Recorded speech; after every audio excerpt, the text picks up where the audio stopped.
Well, good afternoon, everyone, and welcome to the fifth installment of Turnkey Talk.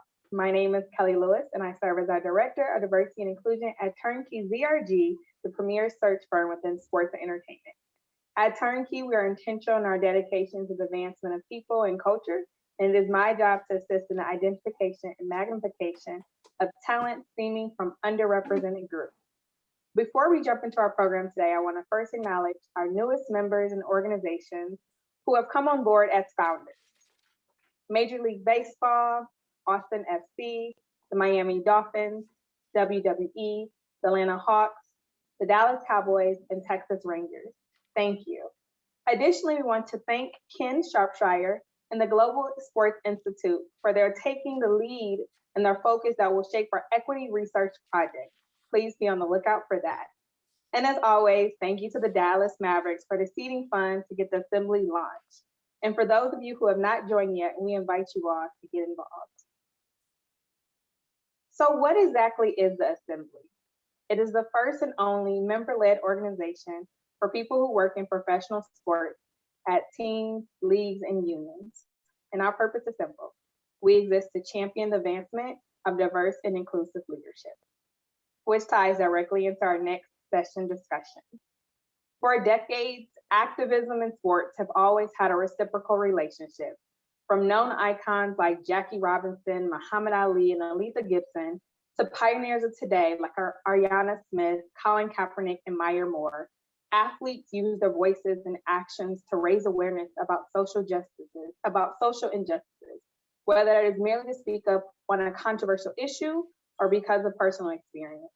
As athletes continue to use their voice, leadership must understand the plight of the community that represent these athletes and gain tools to aid in activism. Turnkey Talks Black History Month program will feature Diahann Billings-Burford, the CEO of Rise, as she discusses this current state of our industry, identifies some social justice challenges and opportunities within, and outlines some steps individuals and organizations can take to get involved.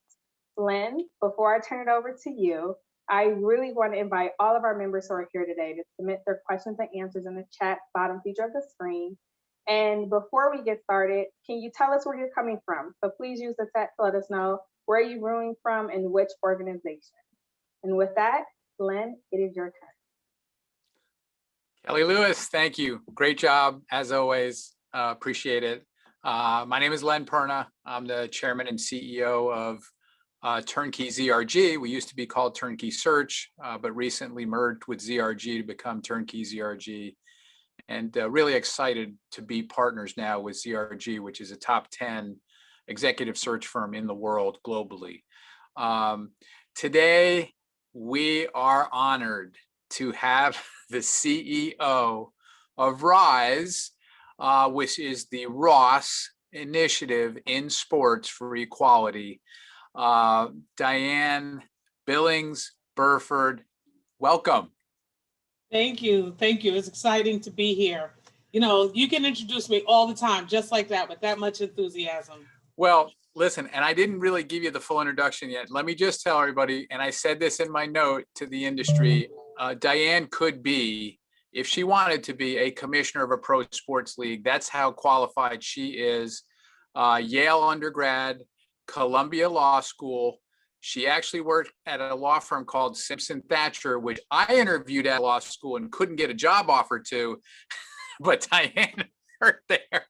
That's how high up an elite law firm that is. So Diahann has really got a background, and then worked, of course, at the city of New York for Mike Bloomberg as the city's first ever chief services and client officer, which is, what cities have something like that? But New York City had it, and Diahann created that role, basically invented the job for it. She went to Time Warner in charge of cultural investments, and we at Turnkey were fortunate enough to help place Diahann at Rise, and she's been crushing it ever since. So that's the proper introduction for Diahann. Oh, thank you so much. And I just saw some people I know logging in on the chat, so I'm excited to see who's here today.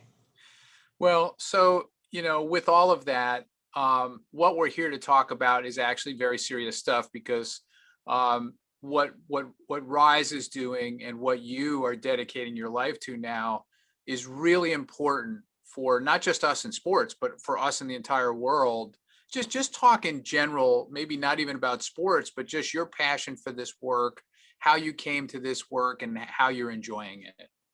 Yeah, well, you know what? I love this work. You asked me on a good day.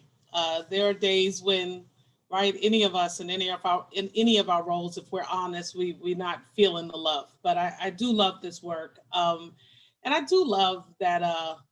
One of the things we teach about at Rise is privilege, and so when you talk about my life path, my education, and you talk about my education, it's given me the privilege to do things I love. I often tell folks about my grandma who helped me to read by helping me to read a hymn. And she was a maid for most of her life. And the truth is she had a rural 7th grade education from Newberry, South Carolina. And so she didn't have the privilege that I have, which is I get to choose what I do, how I make my money, how I take care of my family, and I get to match that up with a passion. And so I feel very privileged in that.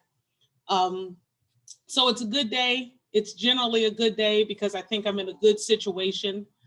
For me, for a lot of my career, it has been about how do I do my part in creating the common good?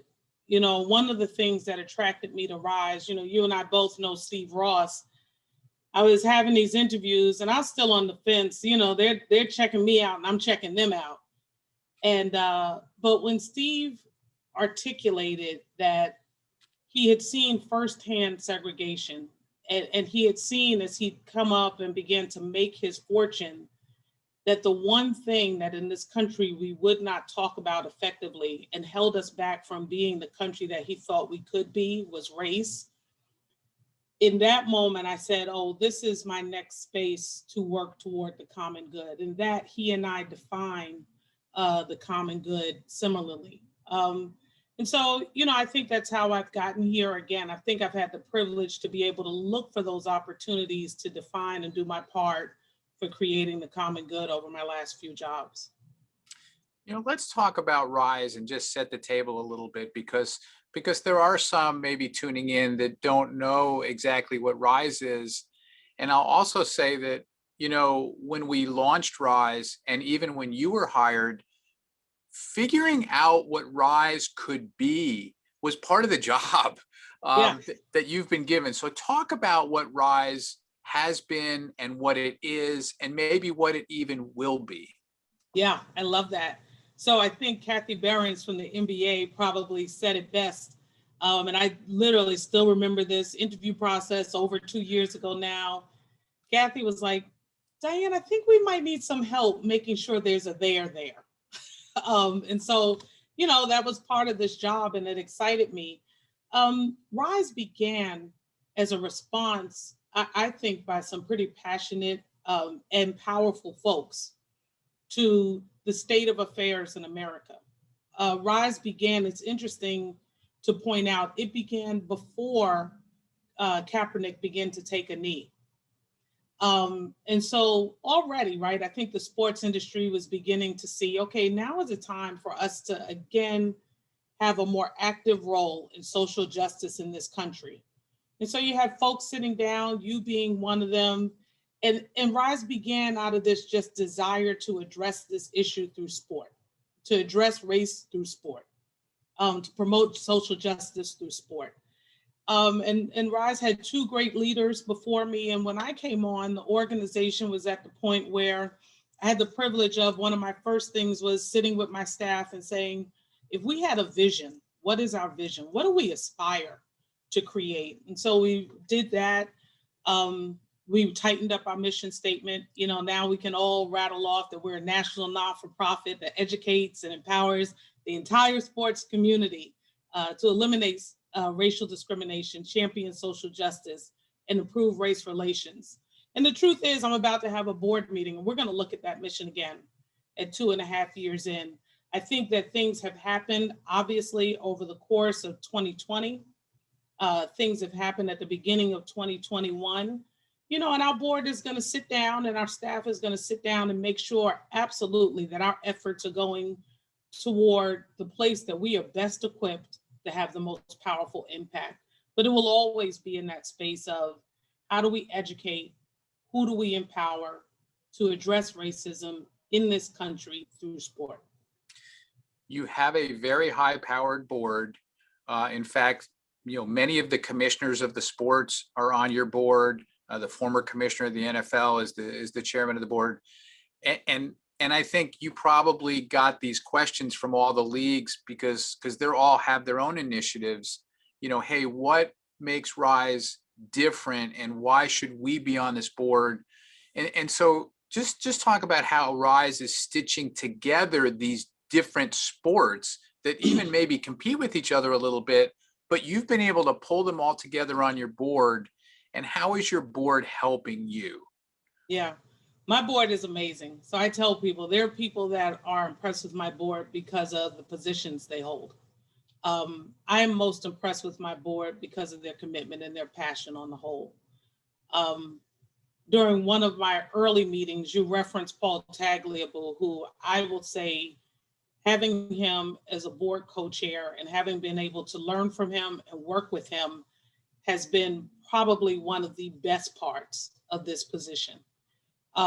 He and I talk openly about the fact that, one of the impacts of inequity in our society is that you don't often have an African-American woman who has a sponsor like Paul Tagliabue. That's one of the things we have to change, right? It's one of the realities. I want young women who are a generation or two behind me, that it shouldn't be that unusual for them. But back to the board on the whole, they probably help in more ways than they anticipated when they brought me on. Although they had a pretty comprehensive search committee, and so they knew what they were getting into. I mean, we talked about what I was bringing to the table, and quite honestly, what I wasn't. And so my board helps me in a lot of ways. More now, I will say, they help me by really using their power and their influence to say, now is the time for us to do the things that truly are going to make change. I mean, I've been bigging him up, but I'm going to big him up one more time. Steve Phelps at NASCAR, right? I mean, 2020 was hitting us like trying to knock us out. But on the upside, we had some great things happening too, right? And so my board inspires and takes action, even as they help us plan, even as they help us raise money, and even as they're helping the entire industry to see we come with a certain expertise. These leagues, these networks, they were built to be businesses. They were built to make money. That's a noble effort. I don't think they should stop doing that. I think they've got to engage with the right partners to do this work, to help them become more inclusive, to have a greater impact on the community, to be more inclusive. And that's the expertise that Rise brings to the table. So my board does a lot. They take action, they raise money, they give money, but they also are my strategic partners. They help us to govern, they help us to grow the organization. They have been, on the whole, they have been really amazing. I suspect that not only are they helping you, but that you and your staff at Rise are also opening their eyes, because these are some of the most powerful people, not only in sport and entertainment, but really in the world. Yeah. And so I think having them on the board and seeing what you're working on and doing, allows them to see how things can get implemented and the impacts that they can have. So I think it's probably going both ways. You referenced 2020 and, tough year all the way around with the pandemic and everything else. Where are we on social justice, now in 2021? How do you see the state of affairs as they sit today on social justice? In the sports industry? Or in general, any way you want to answer it. Yeah, I think I am inspired. And at the same time, sometimes I get a little tired. I tell people that Fannie Lou Hamer quote, I'm sick and tired of being sick and tired. Some days that's the one that resonates the most. But I'm generally inspired. Here's the thing. I think for the first time, at least in my lifetime, right? And I mean, I'm no spring chicken. The what has previously been a minority issue has been perceived as a minority issue is being understood by a greater population as a majority issue. If I go back to that concept of the common good, I think the greatest evolution is that far more folk are considering that we can't get to the common good if we don't deal with racial inequity, if we don't deal with racial discrimination. And that has not always been the case. So I think that that is a huge hurdle that we have crossed. I think that's what we are seeing across the country and across the sports industry. And I think we are seeing the backlash to that, right? Like this turning from a minority to a majority issue is problematic for a lot of people. And I think we are feeling the tension of that. And so I think when you ask where I think we are as a country and as an industry, I think we are both at that great moment of understanding the import and that difficult moment that we've seen at different times in history of change. Substantive change is about to happen, and there's always pushback. There's always backlash. That's never easy. So I think we're in both places. So thinking about now the sports industry, who's an example of maybe somebody that's getting it right? I don't know if it's a league or a team or a person or an athlete, for example, but just examples of things that are inspiring you that they're getting it right. Yeah, I think at every level. And to me, that's more inspiring. I am actually not surprised that athletes are getting it right. One of the things Rise has up, I invite everyone to go to risetowin.org and look at our champions of change. Because of COVID, we really rushed and pushed to make it virtual, and it is amazing. And one segment of champions of change is the road to progress. And people can go and look at your leisure. We document this history between sports and social activism over the past 100 years. And I especially invite people to look just at 2020. There are so many moments in 2020 where the intersection of sports and social justice have had an impact already. I am inspired by so many. So because of that history, I'm not necessarily surprised by being inspired by the athletes. But I will say I'm inspired by the different ways the athletes are stepping up.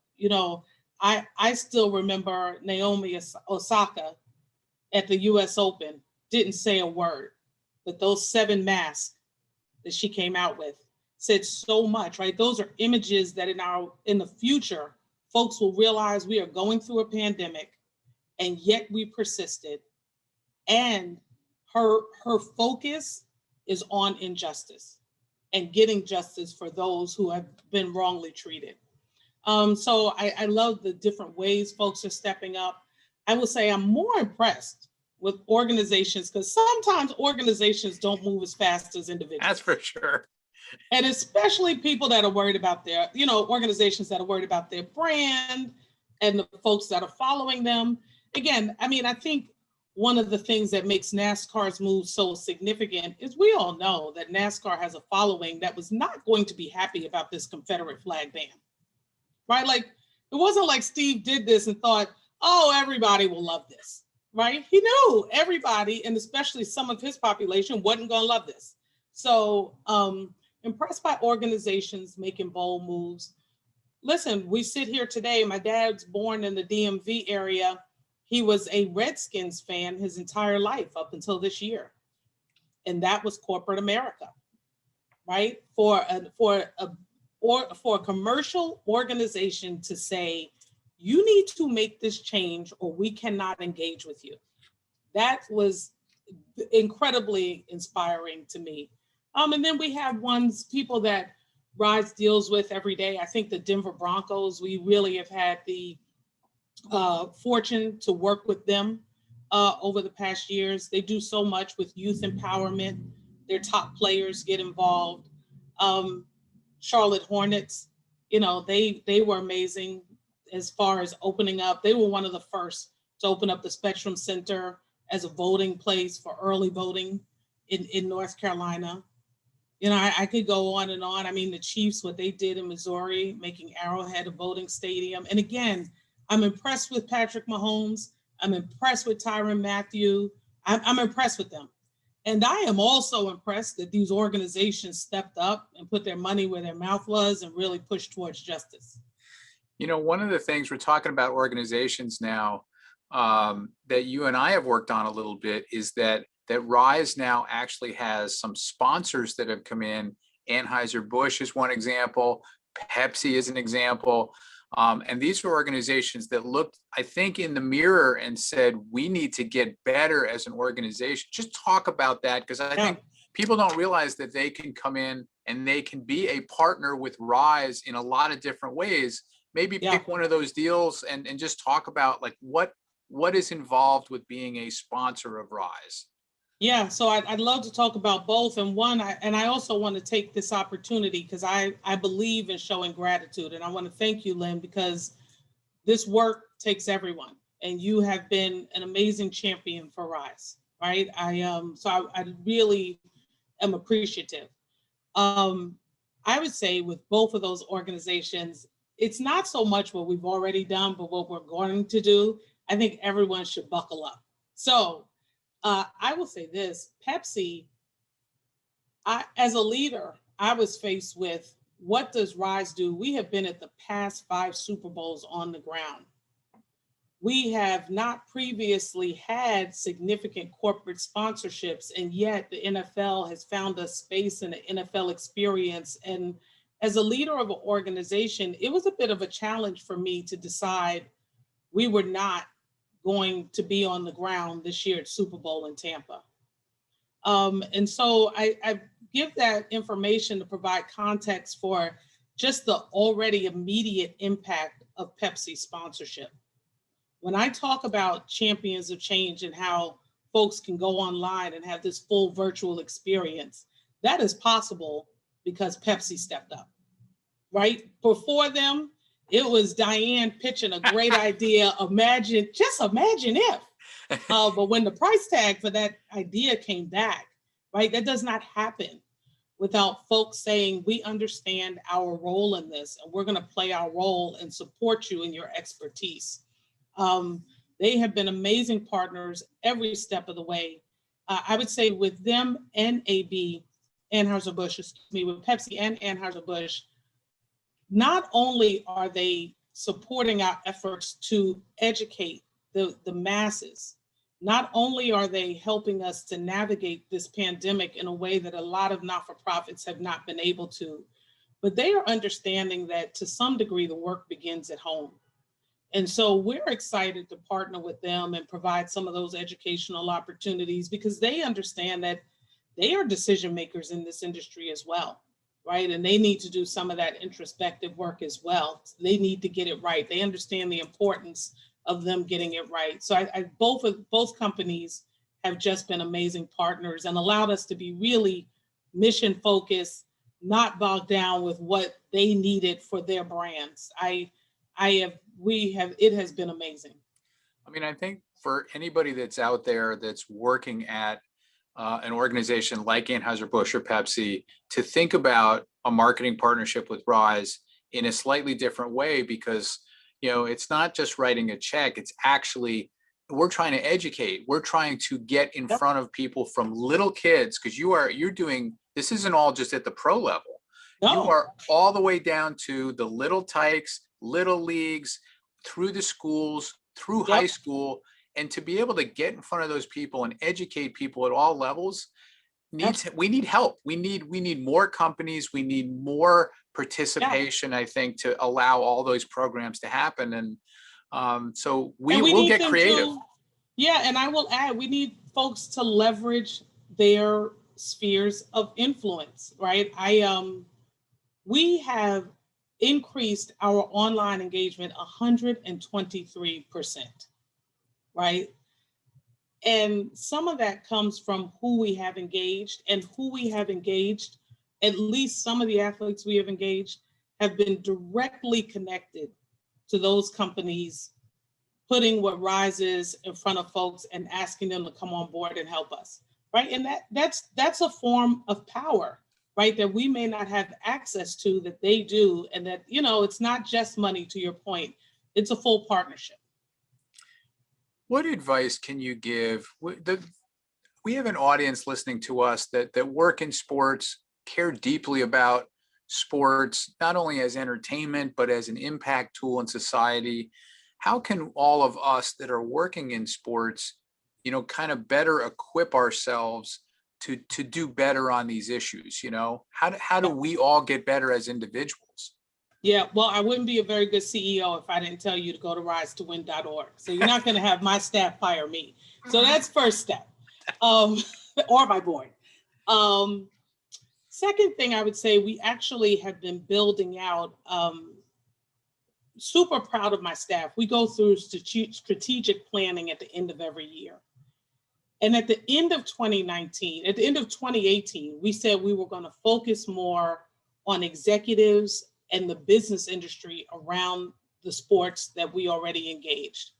And then at the end of 2019, we already planned to go digital.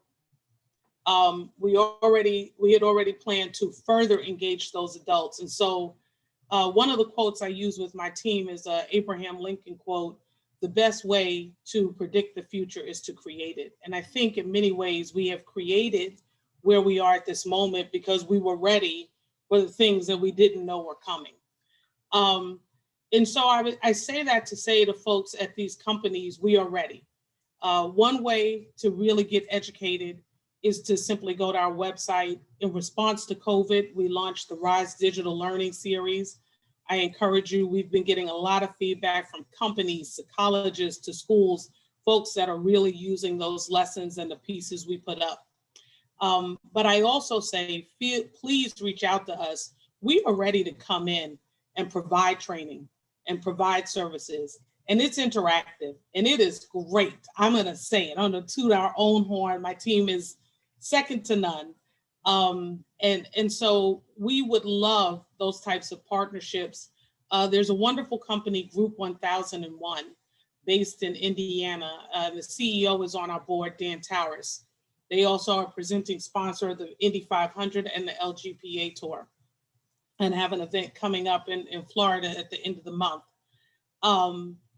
And with Group 1001, we do monthly, every other month, we come in and we do trainings that folks can come to organically. And every other month, because we were ready with those digital pieces, we provide digital trainings. So it can be a constant learning process, and not a one-off process. And we're excited to enter into those partnerships with folks. So anyone that's even thinking about it, we're happy to just have the conversation and figure out what we could do together. So I got to ask you this, just because we're all in sports, and everybody listening is interested in some of these owners that own these teams. So I know the Miami Dolphins recently signed up. It is one of the newest members of the Pro Sports Assembly. And we love you for that, Dolphins. And the owner of the Dolphins is Steve Ross, and who is really the founder and had the idea for Rise. Yeah.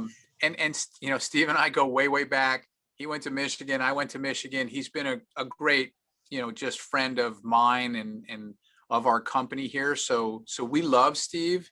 But Steve also has done some things that people don't understand. It's kind of a head scratcher. He's throwing a party for Trump. I think it would be great for you to talk about what's it like to work with Steve. What's he like, and how do you explain some of the things he's done that seem to be in conflict with Rise? Tell us. So I think it's both great and challenging to work for Steve.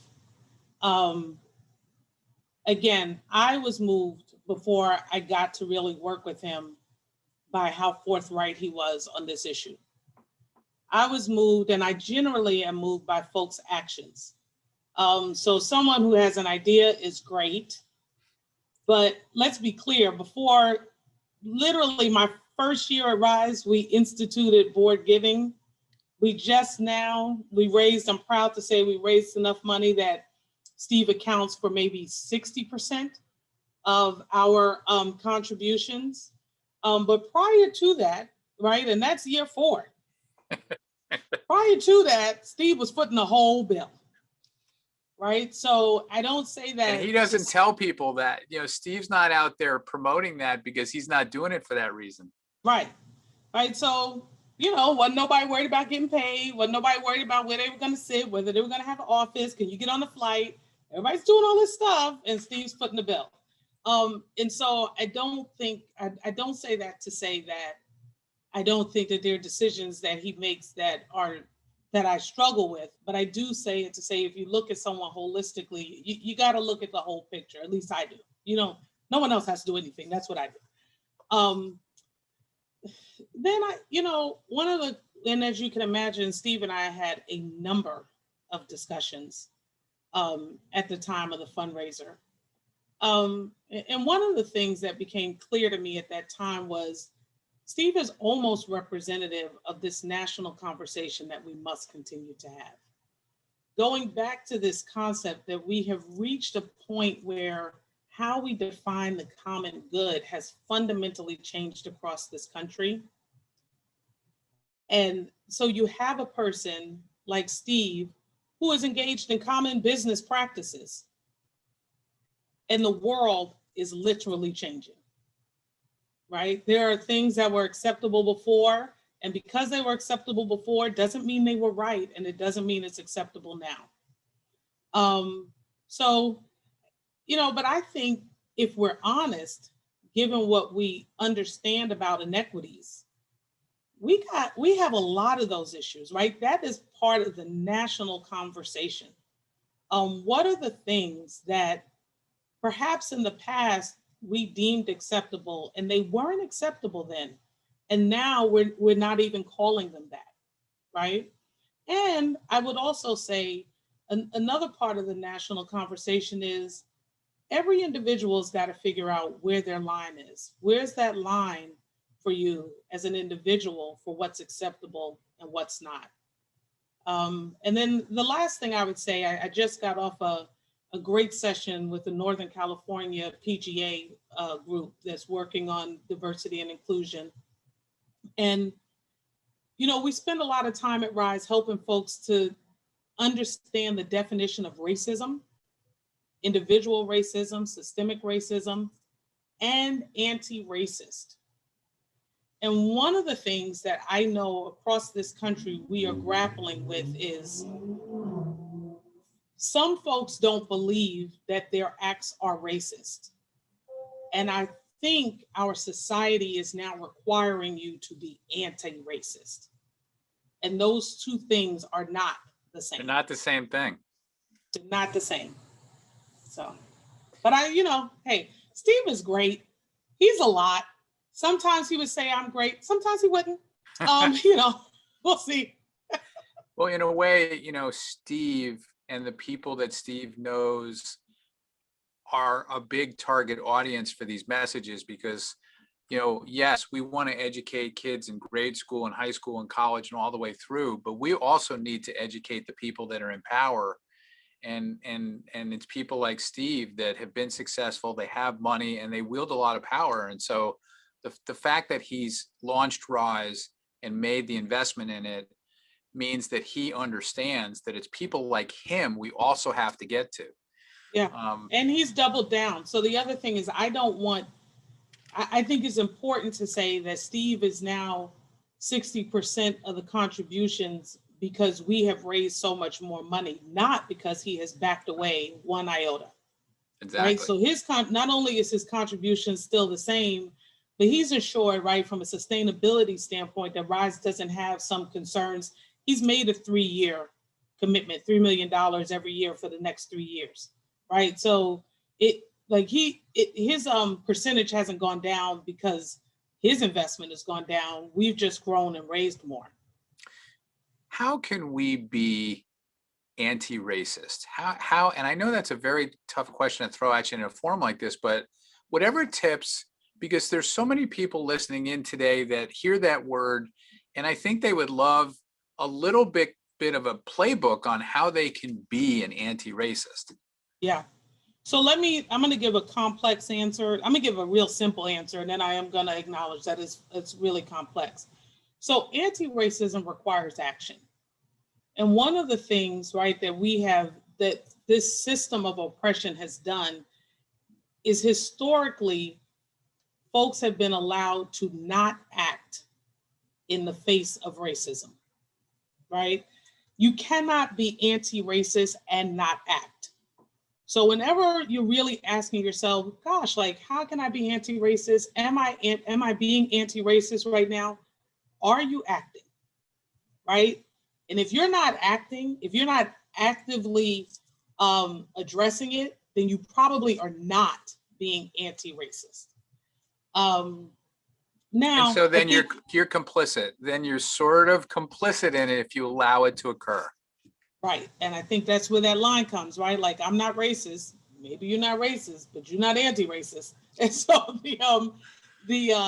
and so a little bit more detail on what we mean by act. If you're talking about the workplace, RISE has a framework, 5-point framework. And really it was developed because we understand that folks are really trying to address this issue in real time. You can talk about it, you can be introspective, but at some point people are like, what do we do next? So I'm going to share our 5 points. Number one for us is keep or get your finger on the pulse of your organization. Sometimes when you're not sure if you're being anti-racist or not, take a survey, do a focus group, have a town hall. I mean, folks are frighteningly honest. And with millennials and Generation Zers in the workplace, if you do those things, you will know if you are taking action. You will, painfully so. Then the second thing is you have to raise levels of awareness and knowledge, right? And that especially RISE comes in. We do the surveys, we do the focus groups, we do the town halls, but we also come in with this pretty comprehensive, how do you educate periodically? It's not a one-time thing. Get people talking about concepts like race, racism, anti-racism, privilege. So raising levels of awareness so folks can comfortably have these, or more comfortably have these conversations. The third is to build structures in your organization that promote inclusion. That could be a diversity and inclusion committee. A lot of folks are going that way. But it could also be policies, right? When you go back to how can I be anti-racist, take a look, review your policies. Are they having a racist impact? Are they having a disparate impact on folks based on their race? Because it could be that one of the structures you need to build or change is policy in nature, right? And not a committee. And then we think the fourth is identify ways to engage minority stakeholders. Make sure you're engaging in true inclusion, right? Not just representation, inclusion. And then last, create space for cross-cultural dialogue. And we think that's RISE's bread and butter. We are not interested in having these conversations in homogenous groups. We think that the key is that we have these conversations in diverse cross-cultural groups. So I would offer those 5 steps to help folks make sure their organization is anti-racist. Circling back to the athletes, because, we all work in sports and, we all do our part. We're in tickets, we're in sponsorships, we're in media, we're in all these different things, but still nobody gets the type of spotlight that the athletes get. And so, I know you are working with athletes, and now they've stepped up. This generation of athletes have stepped up really maybe even as much as the Muhammad Ali's did in back in that day. Just talk about, maybe some of the athletes that you guys are working with and why it's so important that they as a group can be heard on these issues. Yeah. So I think 2 reasons why I think it's important that they be heard. Here's our reality for many. One of the things in some of the town halls with some of the NFL teams and the NBA teams in particular, one of the things that became clear is sports, whether you think it's right or not, it makes folks credible messengers. And there have been realities around the Black and of color experience in this country that have not been real to white people until sports figures said them. And that is a huge, huge responsibility to have. I don't say that it's fair, but I am saying that it is our reality. So I think it is important because our culture has made them credible messengers, and the message is vitally important at this moment. That being said, it is part of why Rise has doubled down, because that someone has worked to be a top level athlete does not mean that they are prepared for that responsibility. And so we work very hard to also educate that population so they're ready for that responsibility. I also think, listen, they have platforms. They have a bullhorn. And so if you've got an important message and you want it to get out there, you go to people that have a platform, you use it. It's a form of power, and you figure out how to leverage it. And then the other thing, and we think this is probably most important, it's not to say, obviously, that athletes are not experiencing racism, because of course they are. They're living in the same world we're living in.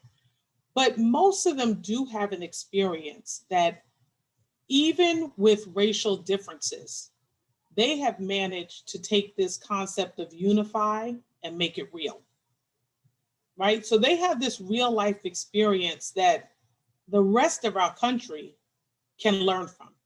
And we're seeing that. You mentioned youth. We do a lot of work with youth. When we work with youth groups, I've got to say the LA Rams, amazing, right? So for 3 years now, they've run a Rise with the Rams program. I think it started out with 2 schools that were very racially diverse from one another. It is now expanded to 6 high schools, comes together, Rise programming every week. They sponsor it, they provide extra perks. But you have in those football teams coming together, you have young men of different races having these conversations and being able to get over some hurdles, because conceptually they have already done that with people of different races. They just haven't done it in this area. Shout out to Stan Kroenke, Kevin Demoff, Horacio. Thank you at the Rams. Yeah, because it starts at the top, frankly. It starts at the top, and their organization has been just amazing. Kevin's been a total winner, class act. I still remember, I was just saying during our Super Bowl critical conversation, they said, oh, we want to have a town hall. People tell me they want to have town halls all the time. When I got on this Zoom thing, Kevin, Sean McVay, Les, right, top players, entire organization saying they were ready to have this conversation, and they were open and they were honest and they had it. Do I think they fixed the world and fixed LA? No, but leadership matters. It matters. So just kind of wrapping up now, 2020 is a tough year. 2021, we've got a new administration in Washington. Give us, to the extent that you can, just what you see, let's say for 2021, what are the trends you see happening? What should we be looking out for? A little bit of prognostication here. Yeah, I hope, here's what I'm going to say. I'm going to split it into what I'm hoping for and what I'm concerned about. And I'll start with the concerned about. I'm concerned about the backlash. There is progress always, right? We can look through history, look at Reconstruction, look at what happened after it, right? So I'm concerned about the backlash, but I think as long as you're concerned and you're prepared for something, it's not anything you can't manage. And I think that's what we have to do. I'm excited because, again, I think folks are realizing that this problem is systemic, but I think folks are starting to believe that it is not insurmountable. It's a lot, right? This is in literally every single system in our culture, but it doesn't make it insurmountable. And I do think it comes down a lot of times to personal decisions to be anti-racist. I'm inspired because I feel like more folks of varying races are feeling that. So I'm looking for systemic changes because people are no longer believing that they can't make those systemic changes. But I am also anticipating some more dust ups. I don't think this is going to be an easy road to kumbaya. I think we'll see policy changes that will have greater racial equity in the sports space. I think, I don't know if you just listened to Draymond's comments. I think in the sports space, we're going to see maybe not full shifts of power, but we're going to see folks having conversations about power in ways that they have not, maybe they have not had before. And so, you know, I don't know. I don't pretend to be a fortune teller, but I do try to create the future so I can predict it. I predict Rise is going to do a lot of work. And I know you said Lincoln said that, but you also said the same thing. So we're going to now quote you on that Lincoln comment. That is now Diane's comment. That's Diane's quote. Yeah, sure. Get me in trouble. Yeah, great. So before we hand it off to Kelly, I just want to say, you know, being a board member of the Pro Sports Assembly, all of us at the Pro Sports Assembly are just honored, Diahann, that you would come on and be with us. And I know we're looking for ways for Rise and the Pro Sports Assembly to work together, to be partners. We're absolutely in lockstep with the things that we're trying to achieve. And so we look forward to working with you, and we thank you for being a part of this today. You're so welcome. Laura Dixon and David on my team, they are on it. We've got great plans already. I hope that everyone's here who's here plus more will take part in some of the offerings. Rise is excited to work with you guys. I even think when I talked about those 5 pillars for inclusive culture, right? Like the creation of this entity is one of those structures that we're talking about, right? Like, so, you know, I'm excited. We're excited to partner with you. Kelly? Awesome. Thank you. So we have a couple questions from the audience, but do want to be respectful of your time. And so someone is curious about what is your hope for Rise in 2021 and 2025, and then just going to go moving forward. And especially as we think about this concept of social justice, we want Rise to be here, but is it ever a point in time where you don't think it would be necessary? Our vision, I will start by answering and saying our vision, the one the staff came up with, is we're creating a nation unified through sport, committed to racial equity and social justice. So if we ever attained our vision, we would not be necessary, and that would be amazing. Do I realistically think we will see that in my lifetime? No, right? I think we're dealing with systems that have been built for about 400 years, so I don't anticipate we will unbuild them. You have job security, Diahann. You have a lot of, unfortunately. I don't know if I can move, how much longer I can move at this pace, sorry. But I don't know if I think we'll get there in my lifetime, but I think we'll be much further along. Listen, like I said, our board is talking about now revisiting our mission. I think the mission of Rise needs to continue to change, or else we haven't done our jobs. And so we shouldn't be the same place in 2025. We won't be the same place in 2025. And where do I see us? You know, if you ask Steve, I joke, almost every time I see Steve, Steve's like, "Damn, we should be a $25 million organization." You know, it tells me this every time. So anybody that wants to give money, I'm aiming for 25 mil. But I do see us being larger because I think the need is so great. We are operating probably at capacity, and we're about to start building more and more capacity. We're just gonna be bigger and doing more in innovative ways, because I do think a lot of the country is ready for it. Thank you. Another question ties into this concept of like the collective, right? And so as Lynn mentioned, you have this extremely powerful board within the sporting space. And so if, in your opinion, if all the teams, the leagues and unions and players got behind one consistent message and or action, do you believe that will help accelerate change and change the ways in which things are being influenced?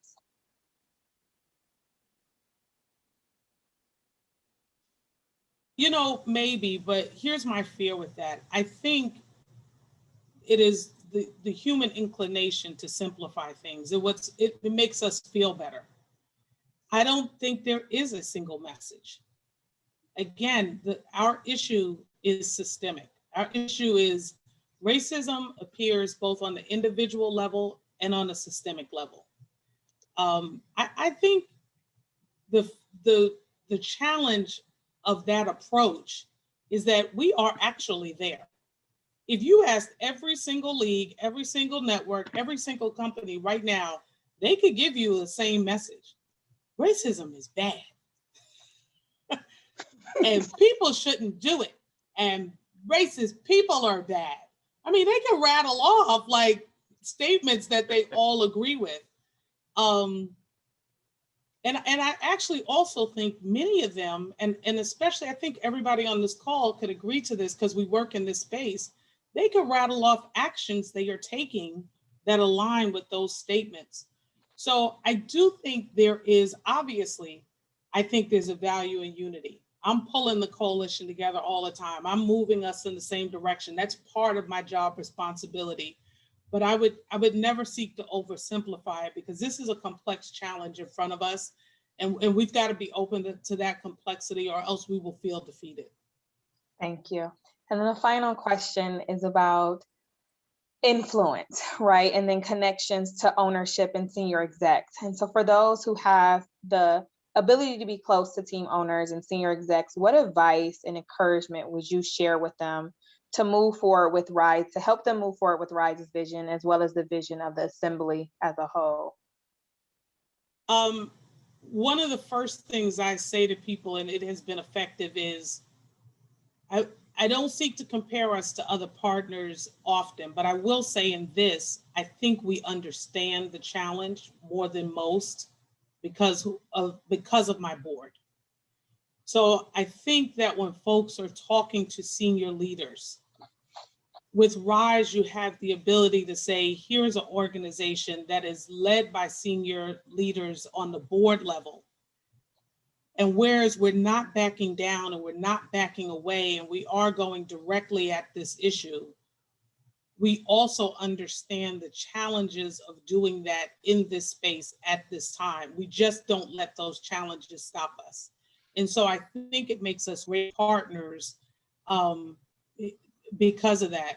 So I would start there.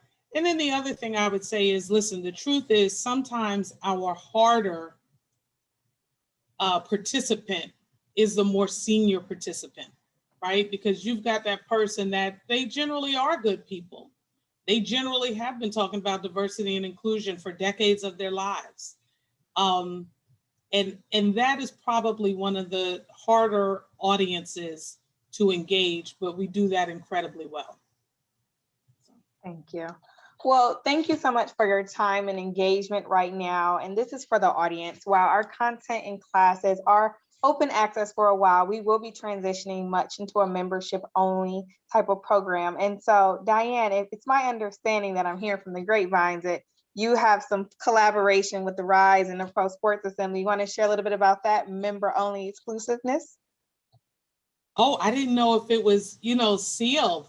But No, so okay. First of all, we're members. I'm excited to say we're members. And I'm also excited to say, again, Laura has been great. Laura and David on my team have spoken. Our plan is to offer trainings to folks who are members. It is covered.